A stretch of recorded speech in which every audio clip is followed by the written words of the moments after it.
was born here in Washington, but we lived here for a minute, and then we moved to Arlington, and then from Arlington I moved to North Carolina. Durham, North Carolina. So when did you realize you was gay? When I sat on a Mormon's lap. Are you serious? I was like, since you were a little kid. 7, yeah.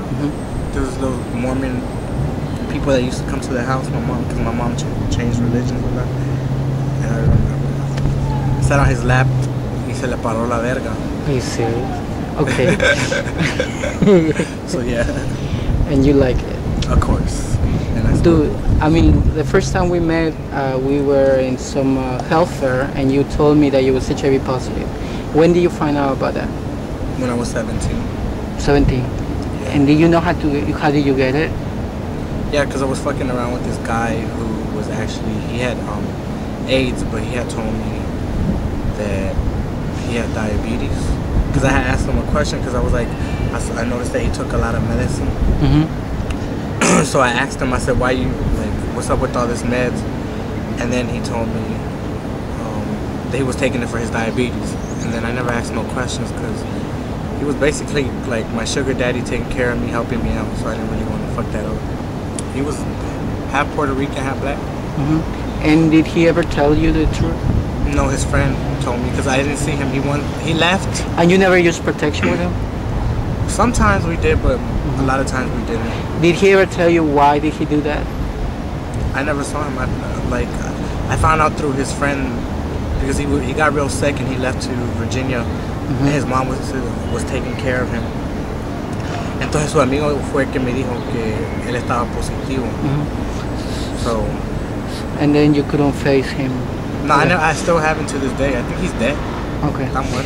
Okay. Your parents are from El Salvador. My dad's from El Salvador. My mom's from Colombia. From Colombia. How did your family take the fact that you are gay and also HIV positive? Gay, it was hard for them. So was both. It was both hard. It was hard just because it was a lot. It was one after another. So, but nowadays they're cool with it. My mom is cool. She's been to gay clubs with me. Really? I've had guys come, like guys I've been in relationships with, and when I go visit my mom, they've come with me. They meet her. Yeah, my mom is cool. Okay, and now you work in the community on gay issues and HIV prevention programs. What program do you work with? I currently work with La Clinica del Pueblo, doing HIV/AIDS prevention with young people, ages 16 to 24, who identify as gay, lesbian, bi, and the group is called Empoderate. So, And what kind of specific work do you do with this program? We educate the young people to go into the community and educate other young people around HIV and AIDS, how to prevent it, what safer sex is, how to use a condom, what HIV is, how it's spreaded, and all that stuff. Do you think it's helping in real life? Do people listen to these things? Hell yeah, they do.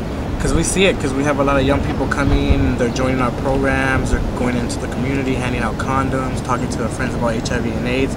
They're more open to talking about healthy relationships. And it seems like some people don't get, in their mind that this is real, that it can happen to anyone. What do you tell those people, gay or straight, who are trying to have unprotected sex, for example? That I think that, like, basically that every time, because you can't really tell nobody to use a condom, but you need to know that every time you fuck without a condom, you're putting yourself at risk, and that could be a risk for an STD, risk for HIV, something you can get rid of. Like, yeah, fucking, raw is good, and but you gotta know every time you do it. You didn't have to say that. But it's okay. You're putting yourself at risk, and are you willing to take the risk and the consequences that are going to come to it after, Are you willing to have a drippy dick? Are you willing to have HIV? Are you willing to have herpes? Are you willing to deal with all the consequences? It's not worth... It really isn't. I mean, unless you're you're with someone and, you've been together for a minute, even then you can't really trust people, but it's just... Now, how is your life in general? It's chilled, it's relaxed. I work a lot. My health is alright, you know. You take your medicine? No, I'm not on meds. Okay. Now that's another question. I know people who are HIV positive and they don't want to take medicine because they think it's something that they're not ready for it, or because they're afraid it's gonna cause. I mean, what's your take on that? That if they want to live longer, to take the fucking medicines. Why are you not taking it? I don't need to. Like, it's, Okay. you know, I'm not at a point where I needed to take meds, and that's the decision that I made with my doctor. And I How know long are it's- you? How old are you now? I'm 27. So you've been 10 years living with HIV and you don't need medicine. Not right now. No. Now some doctors say that you, as soon as you get infected, you have to start taking medicine. It's up to you and your doctor. If you're at a point where your T cells and your viral load are good and you don't need to be on meds, then you don't. If you don't need it, to me, it's important that I'm gonna get on meds when I really need to be on meds. But if you need to be on meds, you need to be on meds, and you just need to take them and just get over it. I mean, again, you know, you put yourself at risk for something and you got it. Now you got to deal with the fucking consequences, and that's taking meds and doing all that stuff. Have you been discriminated when you tell people that you have HIV? Yeah, I have. What they do? They get scared, or They act ignorant? yeah, some people, but not a lot. But I don't. What kind of people? Just ignorant people. Like friends, family, workers, co-workers? People in the community. Really? Yeah. Family, maybe, but not really. And what's your first reaction? I don't care. You don't care. Cause I'm not. Did you care in the past? I cared one time, and when the first time it happened to me, and it really hurt, and then after that, I was like, I'm not gonna let anybody. I'm never gonna have to. I don't want to feel like that again, ever again. So I made it a pact to myself that I wouldn't, and I haven't. I got hurt one time, and that's all it is. And now I just, you know, to me, when people, you know, do something or say something, it's because they're ignorant, and I feel sorry for them instead of, they shouldn't be feeling sorry for me. They should be feeling sorry for themselves because they're really ignorant, and you know, and that's how it is. Recently you was awarded by a local magazine, Metro Weekly. What was that award?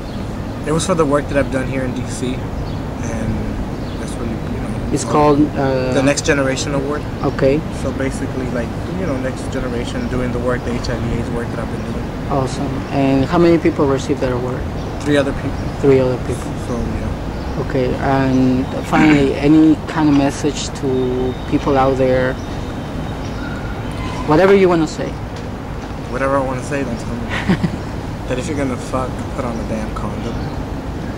It's that, like, you know, it's really, it is important because it's not really worth getting an STD or getting HIV because it's something you have to live with.